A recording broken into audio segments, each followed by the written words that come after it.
안철수 후보가 과도하게 지력탕을 한다거나 네거티브로 일관하는 모습이 옳지 않다는 말씀을 드리고요. 특히 가짜 뉴스를 자꾸 퍼뜨리는 방식으로 내부의 분열을 자꾸 재촉하는 것은 제발 좀 이제 그만해 주셨으면 좋겠다는 생각이 듭니다. 당원들께서는 최근 당내에서 벌어지고 있는 집단적인 이전 투구에 대해서 정말 해도 너무한다는 말씀을 하고 계십니다. 윤심팔이 경쟁이 아니라 윤석열 대통령께 힘이 되는 윤심보태기 경쟁을 해야 합니다. 누구를 배제하기 위한 전당대회가 아니라 모두가 참여하는 전당대회를 만듭시다. 저는 과거로 퇴행하는 뒷걸음질 치는 국민의힘을 다시 앞으로 미래로 이끄는 당대표가 되겠습니다.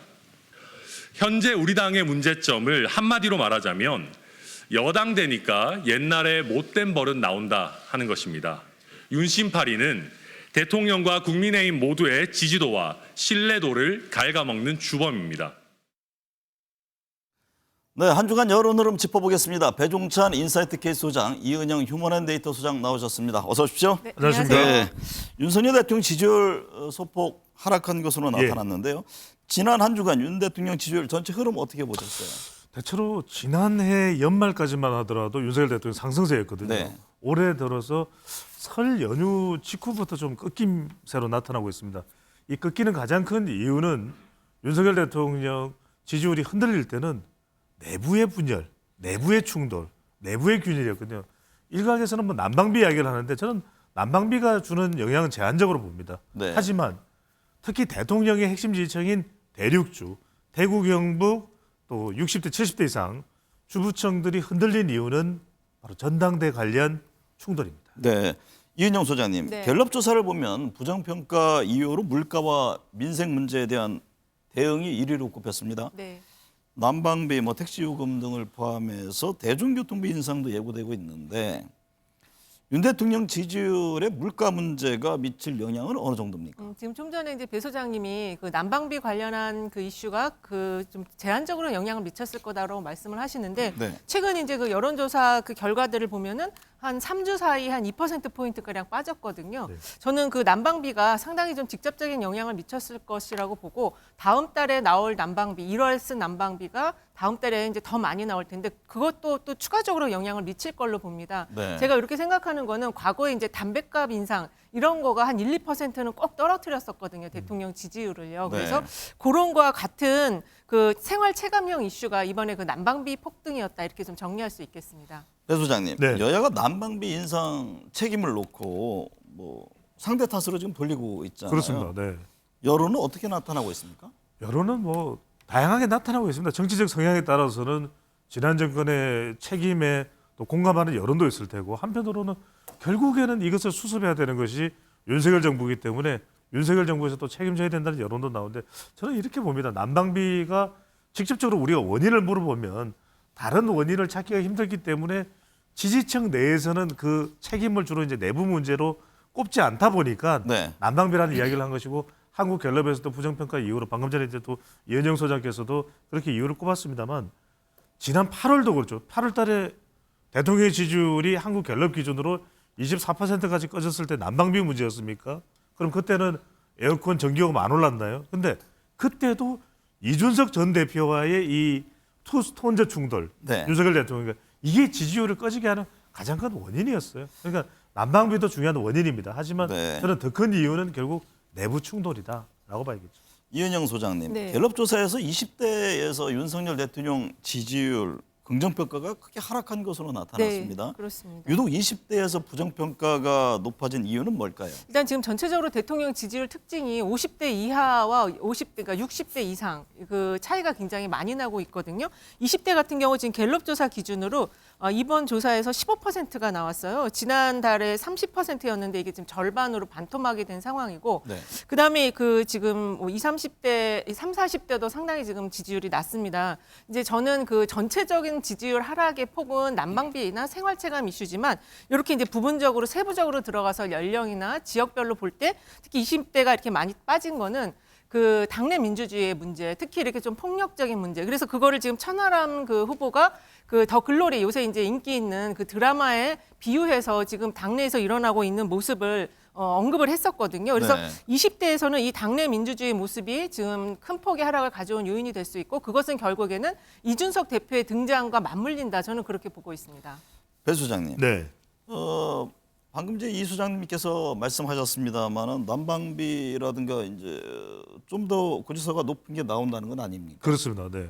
그렇다면 당분간 윤석열 대통령 지지율에 어떤 영향을 줄 것이고 또 네. 이를 극복하기 위해서는 어떤 대응책이 필요한 겁니까? 우리 MBN 시사 스페셜을 통해서 네. 이렇게 완성도 높은 컨설팅을 제공하는 프로그램도 없을 거예요. 네. 이거는 뭐 참칭이나 자칭이 아닙니다. 실제 네. 그러니까 제가 많은 참 분들이 답변하기가 어렵습니다. 예, 외부에서 심지어는 뭐 해외에서도 참 잘 보고 있다는 얘기를 하는데 네. 무슨 말씀드리냐면 결국 사람 문제입니다. 지금 윤석열 대통령 지지율이 가장 중요한 건 안경사 이렇게 제가 줄여서 말씀드렸는데 네. 안보 외교 중요합니다. 잘하면 돼요. 트라우마나 또 논란 없도록 리스크 없도록 또 하나 중요한 것이 경제 물가입니다. 네. 또 이거 뭐 대통령이 다 완벽하게 하기도 정부가 완벽하게 쉽지 않습니다. 쉽지 않아요. 열심히 하면 됩니다.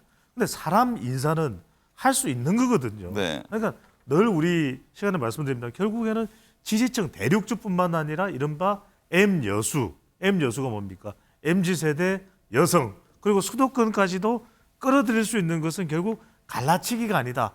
끌어안기다. 네. 그러니까 누가 보더라도 지나칠 정도로 너무 끌어안는데 그것까지 너무 끌어안아서 네. 할 정도로 끌어안으면 됩니다. M 여수는 처음 듣는 것. M 여중에서 진화가 됐습니다. 네. 수도권으로. 네. 수도권까지 포함해서 말씀하셨군요. 이은영 소장님, 네. 국민의힘과 민주당, 정의당 등 이른바 원내 정당 비호감도가 이 50% 후반을 넘고 있는 조사가 나왔던데요. 네, 그렇습니다. 국회 내 주요 정당들의 비호감도가 높은 이유, 뭐 정쟁, 갈등 때문인지 아니면 또 다른 큰 원인이 있는지 어떻습니까? 일단은 이제 그 가장 중요한 게 갈등 때문이기도 한데 그 네. 이면에는 이제 정당이 각자 자기가 해야 될 역할을 제대로 못한다 이런 측면도 있거든요. 그러니까는 지금 정쟁을 사실 이제 정당은 이제 정쟁을 하기 위해서 있는 조직이기 때문에 그런 부분은 어느 정도 인정하겠지만 이 난방비 사태와 관련해서도 이제 그 해법이 지금 너무 달라요. 해법은 그렇게 크게 다를 수가 없는데 지금 해법이 다른 면에 있어서 이게 민심을 좀 외면한 채 그 선거를 앞둔 그 갈등 정쟁 이것만 지금 있는 것이 아니냐 이런 지적이 나올 수가 있고요. 지금 이 정당별 3개 정당의 그 비호감도를 보니까 그래도 그 국민의힘과 민주당은 정당 지지율보다는 비호감이 조금 낮은데 지금 제일 심각한 게 정의당입니다. 정의당은 비호감이 3정당 중에서 가장 지금 높게 나왔어요. 그래서 정의당 같은 경우에 이제 캐스팅 보트를 진 과거에는 그런 역할을 주로 했던 정당인데 지금 이렇게 비호감도가 높게 나타나는 이유에 대해서는 좀 전면적인 어떤 이 당의 이미지를 좀 바꿔내야 되지 않을까 이런 생각이 좀 듭니다. 배 소장님, 네. 국민의힘 당대표 여론조사 살펴볼 텐데요. 네. 안철수 의원이 지금 다자 대결과 양자 대결에서 김기현 의원을 초월한 것으로 나타났습니다. 그렇죠. 네. 이게 안 의원의 지지율이 나경원 전 의원 불출마 선언에 이어서 네. 유승민 전 대표 불출마 선언 이후에 다시 또 오르는데 그렇죠. 이게 전체적인 추세입니까? 왜 그렇게 되겠습니까? 결과적으로는 이제 국민의힘 지지층입니다. 지금 우리가 근거로 분석하는 것은 당원은 좀 다를 수 있습니다. 하지만 나경원 전 의원, 유승민 전 의원이 불출마 적게 된 게 단순히 자의겠습니까? 네. 그 환경이 사퇴하게끔 만든 그 환경에 대한 반발이죠. 그러니까 안철수 의원 쪽으로 뭉쳐지는 게 이른바 안윤화 현상. 네. 그러니까 안철수, 유승민, 나경원 이 표심이 국민의힘 지지층에서는 모였다 이거예요. 네. 그러니까 뭐가 모였냐면 MZ세대, 그다음에 여성, 나경원 전 의원이죠. 수도권, 유승민 전 의원이죠. 그러니까 이렇게 뭉칠 수밖에 없는 상황이 전개됐다. 그러다 보니까 이런 지지율을 보고서 앞서 우리 코너에서 전재수 더불어민주당 의원도 이야기했지만 하고 반응이 나오는 것이 대통령실이겠죠. 네. 설마 당원들도 이런 여론조사, 국민의힘 지지층 여론조사 판세로 올라간다면 이건 큰일 났네. 이런 반응이 나왔다고. 그러면요, 안철수 의원이 나경원 전 의원 지지층과 유승민 전 대표 지지층을 김기현 의원보다 더 많이 네. 흡수하는 배경은 뭡니까? 윤심 반발이죠. 윤심에 대한 반발. 국민의힘 지지층은 당원하고 좀 성격이 다를 수는 있습니다. 네. 그러다 보니까 국민의힘 지지층은 말 그대로 여론입니다. 그러니까 적어도 유승민 전 의원까지는 그렇다 치고 안철수 의원하고 김기현 의원은 이미 이제 당원 당대표 선출 룰도 바꿨고 네. 결선 투표도 하고 뭐 천하람 위원장도 출마한다니까 이제는 뭐 그냥 컷오프하고 일정대로 가겠구나 했는데 네. 또 이 안철수 의원에 대한 또 압박 이게 전개되거든요. 이렇게 되면 여론은 에이 중요한 게요. 그러면 이 대목에서 지금 네. 어쨌든 국민의힘 지지자들을 대상으로 한 여론조사잖아요. 네, 그렇죠. 그 방금 배 수장님 말씀대로 당원들의 그러면 여론조사 흐름은 어떻게 될 것이냐. 실제 투표에 임하는 분들은 당원이잖아요. 그렇죠. 예, 가장 이게 같이 어떤 연동해서 갈 것인지 아니면 좀 확연히 다른 결과가 나올 건지 이 점이 가장 궁금하지 않았겠습니까? 예, 그 지금 계속 이제 말씀을 드리는데 그 당원의 구성비가 지금 바뀌었다라는 게 가장 중요한 문제고요. 네. 그다음에 이제 투표율이 문제인데 지금 당원 구성비 바뀐 게 수도권이 굉장히 많이 들어와 있어요. 지금 들리는 자료에 의하면 37%가 지금 수도권이고 그다음에 이제 20, 40대를 치면은 거기도 한 30%가 넘더라고요. 37%나 됩니까? 27%가 아니고? 아닙니다. 서울이 지금 수도권이 37.12%가 나와서요. 그리고 이제 호남권도 상당히 호남과 뭐 충청권 다 하면은 여기도 한 22.4%가 나와서 네. 이 지역별 분포가 굉장히 많이 지금 변화되었고 그다음에 이제 두 번째 이유는 그 김기현 지금 후보의 낮은 인지도 이걸 지적하지 않을 수가 없습니다. 이게 지금 구성비가 다 바뀌어 있는데 김기현 후보가 굉장히 지금 인지도가 낮아요. 지지도보다 인지도가 낮다 보니까 네. 치고 올라가는 그 흐름을 만들지 못하고 있고 세 번째는 이제 임기 초에 대통령에게 힘을 실어줘야 된다는 그 생각과 총선을 생각하면 수도권에서 좀 뭔가 인지도가 있고 대선 주자급의 후보가 좀 당대표가 됐으면 좋겠다.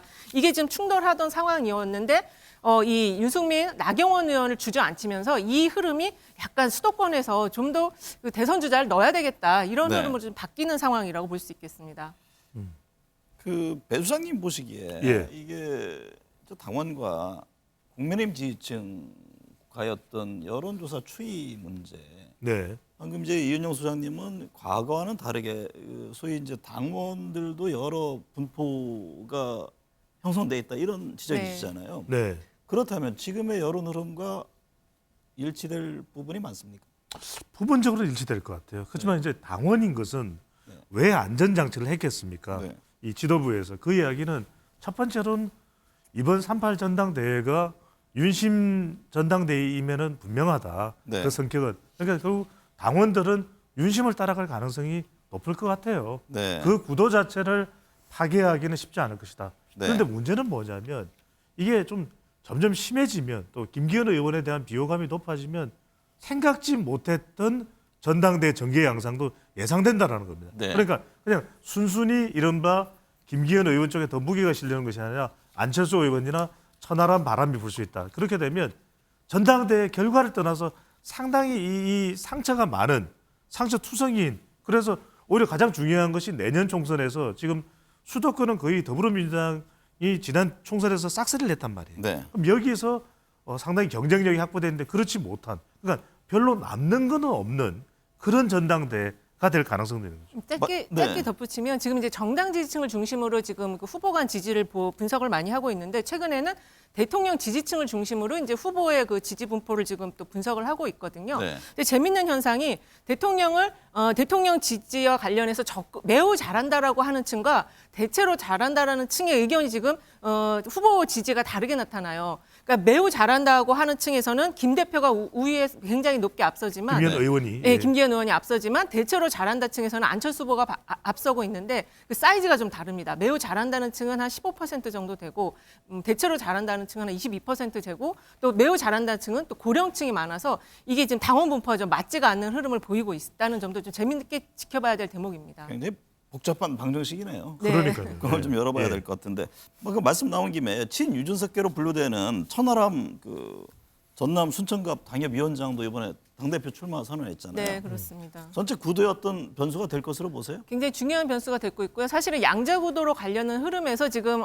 작은 사이즈지만 삼자 구도로 만드는 그 힘이 지금 형성이 되어서 다자 구도로 지금 바뀌었고요. 네. 그리고 지금 그 천하람 후보가 제기하는 게 이제 윤심 논란에다가 지금 탈당, 그러니까 심평 그 변호사가 이야기한 그 탈당 후에 창당할 것이다. 안철수 네. 후보가 당대표가 되면 네. 이 굉장히 또 새로운 이슈를 들고 와서 이게 지금 당원들에게 어떻게 읽히느냐가 굉장히 좀 중요하게 좀 지지세를 강화하거나 폭발적으로 변화시킬 수 있는 요인이 지금 될 수 있다. 네. 그러니까 선거 캠페인을 잘한다고 할 수 있는 것이죠. 근데 이제 이현정 선생님 말씀대로 천하람 위원장에 대한 주목도는 상당히 높습니다. 우리 네. 또 시사 스페셜도 그렇고 MBN도 그렇고 보도 매체에서 상당히 또 종편에서도 종합편성 채널에서도 많이 보도가 되는데 실제 제가 빅데이터를 봤더니 빅데이터 상에서는 상당히 부각되고 있지는 않아요. 네. 천하람 위원장이 상대적으로 이준석 전 대표와 관련된 내용도 그렇고 그래서 상징적으로는 굉장히 큰 변수다. 근데 네.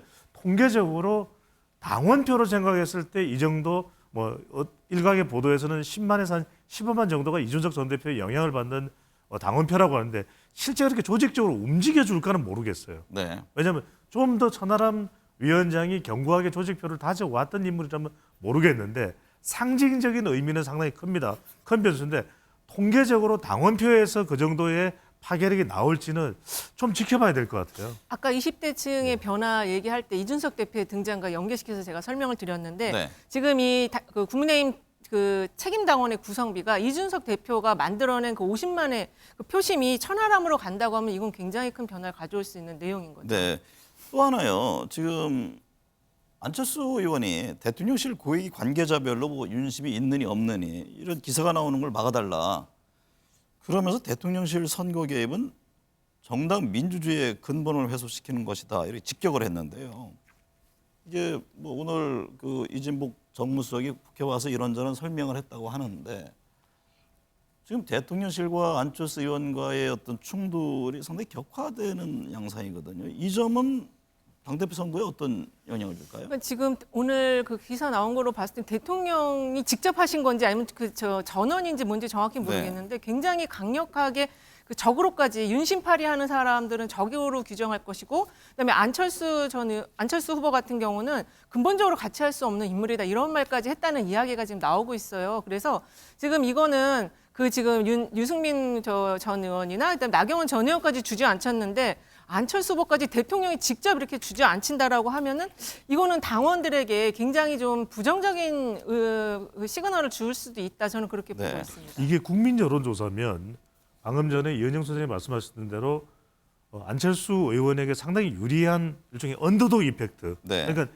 약자라고 인식되는 후보에게 더 많은 지지가 쏟아지는 그런 현상이 있을 수 있다고 봅니다. 그런데 지금 이제 윤심이 간접적이든 직접적이든 개입되는 것에 대한 분명히 부정적인 정서는 있습니다. 하지만 실제 또 이 전당대회의 성격 자체는 윤심 전대의 성격이 상당히 강하거든요. 네. 그래서 저는 안철수 의원이 앞으로의 이 본인의 이 전당대회 운동 방향 성격도 그렇고 완전히 윤핵관이나 윤석열 대통령과 대립각 세우기는 힘들다고 봐요. 네. 네. 결국 당원이기 때문에 자칫 당원들에게 이 윤석열이냐 안철수의 선택이냐 이렇게 성격이 흘러가게 되면 안철수 의원으로 상당히 부담스럽거든요.